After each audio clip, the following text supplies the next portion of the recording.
안녕하세요. 자기책 읽어주는 남자 자책남 사무엘조 목사입니다. 오늘부터는 사무엘조란 이름으로 인사드립니다. 오늘은 제1권 당신은 누구십니까? 제6장 하나님께서 우리를 찾아오셨습니다. 하나님께서 우리를 찾아오셨습니다를 읽어드리는 시간입니다. 요한일서 1장 1절에서 2절의 말씀입니다. 태초부터 있는 생명의 말씀에 관하여는 우리가 들은 바요, 눈으로 본 바요, 주목하고 우리 손으로 만진 바라. 이 생명이 나타내신 바 된지라. 이 영원한 생명을 우리가 보았고 증거하여 너희에게 전하노니 이는 아버지와 함께 계시다가 우리에게 나타내신 바 된 자니라. 아멘. 사도 요한은 하나님께서 우리를 찾아오신 것을 이렇게 증거하였습니다. 기독교인의 삶은 예수의 인격 안에서 하나님과 개인적으로 만나는 것입니다. 복음은 도덕적인 윤리나 율법적인 종교가 아닙니다. 우리가 기독교인이라는 판단 근거는 하나님께서 인간을 사랑하사 만나시기를 원하셨다는 것을 받아들였다는 데 있습니다. 또한 하나님께서 육신을 입고 이 땅에 오신 역사적인 사실을 인정하였다는 데 있습니다. 그리스도께서는 하나님께서는 우리가 의식적, 바로 제사, 율법과 같은 의식적이고 형식적으로 하는 단순한 종교의 대상이 아니라는 것을 증거하였습니다.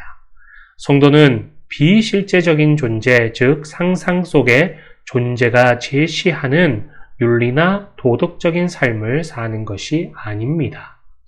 하나님께서는 살아계시고 지금도 역시 우리와 함께 계신다는 것을 확실히 믿는 것입니다. 그래서 성경은 믿음 없이는 기쁘시게 못하나니 하나님께 나아가는 자는 반드시 그가 계신 것과 또한 그가 자기를 찾는 자들에게 상 주시는 이심을 믿어야 할지니라고 기록하고 있습니다. 그러므로 성도는 하나님께서 실제로 계시다는 것을 믿어야 합니다. 그리고 영존하시며 지금도 우리와 함께 계신다는 것을 믿어야 합니다.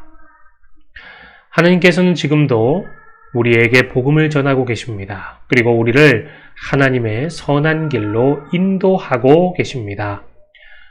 그리고 우리의 고통을 하시고 우리의 기도를 들어주십니다. 이 사실을 믿지 않는 자는 절대로 하나님을 기쁘시게 할 수 없습니다. 그리고 또한 우리는 하나님께서는 자기를 찾는 자들에게 상 주신다는 것을 믿어야 합니다. 그러므로 우리가 우리의 힘으로 해결할 수 없는 어떤 문제든 간에 하나님께 부르짖는 자는 반드시 기도의 응답을 받게 됩니다. 인류 역사상 하나님을 믿은 인간은 그 자신이 있는 곳에서 하나님의 방문을 받았습니다.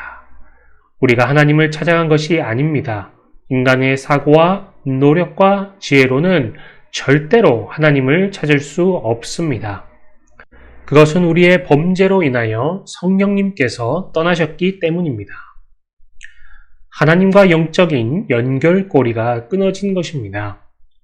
그래서 그분께서 친히 오셔서 우리를 만나 주실 때만이 우리는 하나님과 교제할 수 있습니다. 오늘날 우리들도 마찬가지입니다.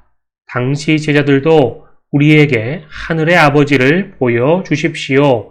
그러면 우리가 만족하겠나이다 라고 말하였습니다. 그러자 예수님께서는 아직도 하나님을 보여달라고 하느냐?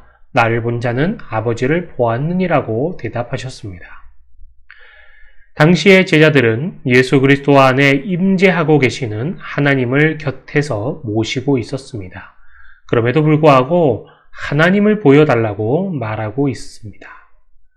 오늘날 성도들도 우리의 마음에 하나님을 모시고 있습니다. 그리고 동행하고 있습니다.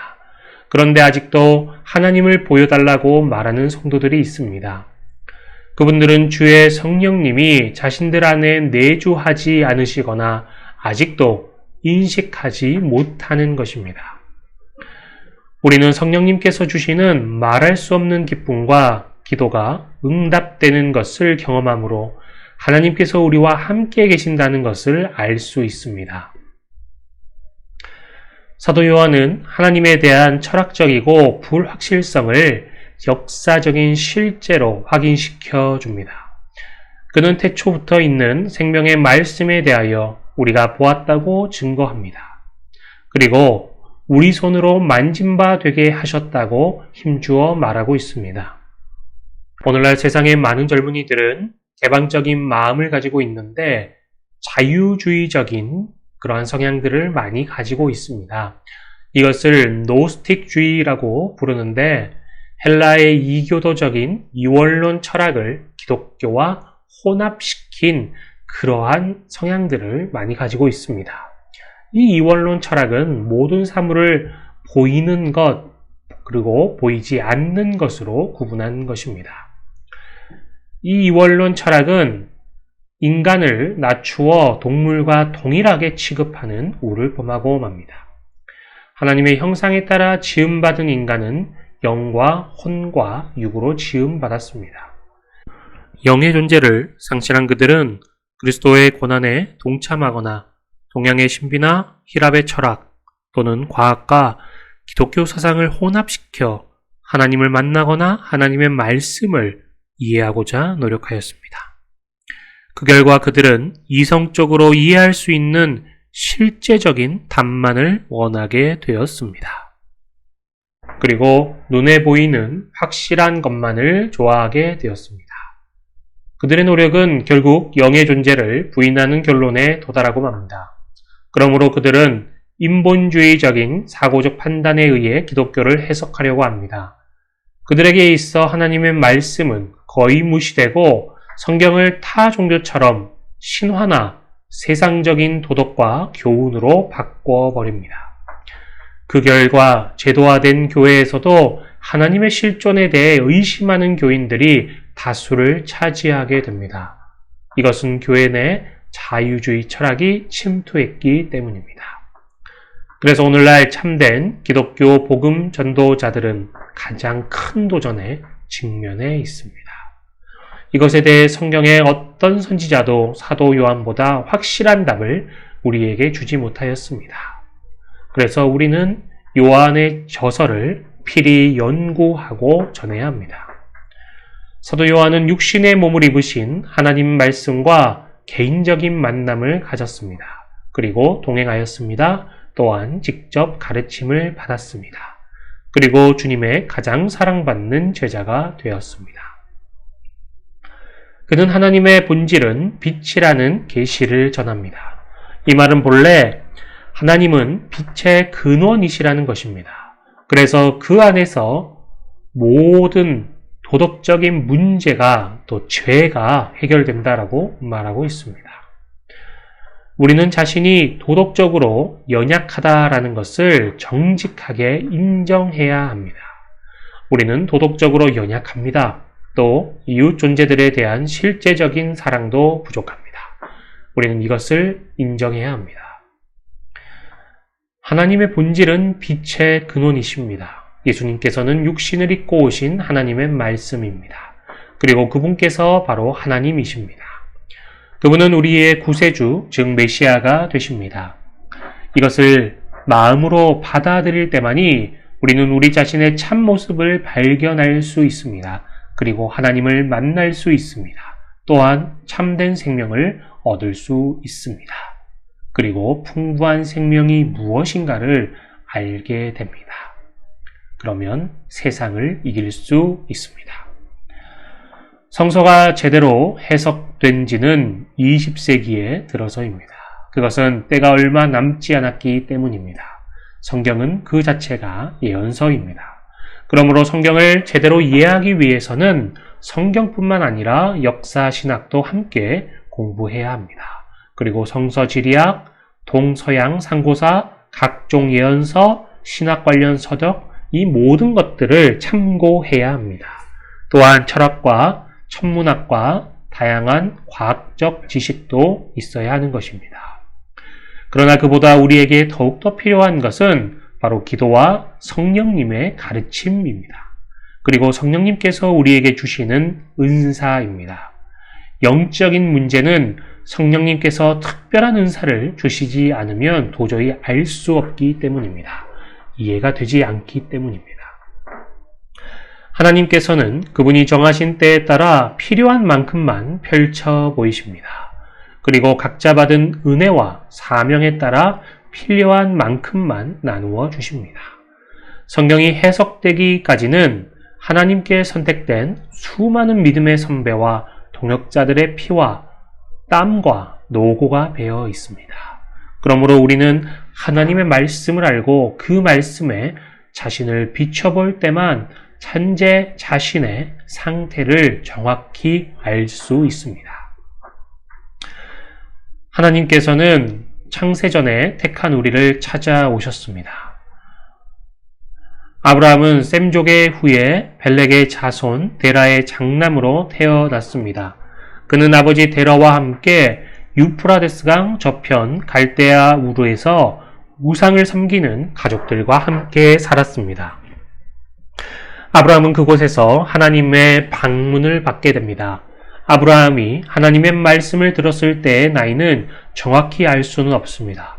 그러나 하나님의 말씀에 순종하기까지 많은 시간과 수많은 심적 갈등이 있었습니다. 먼저 가족들의 반대에 부딪힙니다. 가족들은 아브라함이 하나님의 말씀에 순종하지 못하도록 발목을 잡습니다. 그러자 하나님께서는 아브라함의 길을 방해하는 그의 동생 하란을 그 본토 갈대아 우르에서 치셨습니다. 그러자 아브라함의 아버지 데라가 그 아들 아브라함과 하란의 아들 손자 롯과 자부 아브라함의 아내 사레와 함께 가나안 땅으로 가고자 하란까지 따라와 거기 거하였습니다. 그곳에서 하나님께서는 재차 아브라함에게 나타나십니다. 그리고 너는 너의 본토와 친척 아비집을 떠나 내가 내게 지시할 땅으로 가라고 말씀하십니다.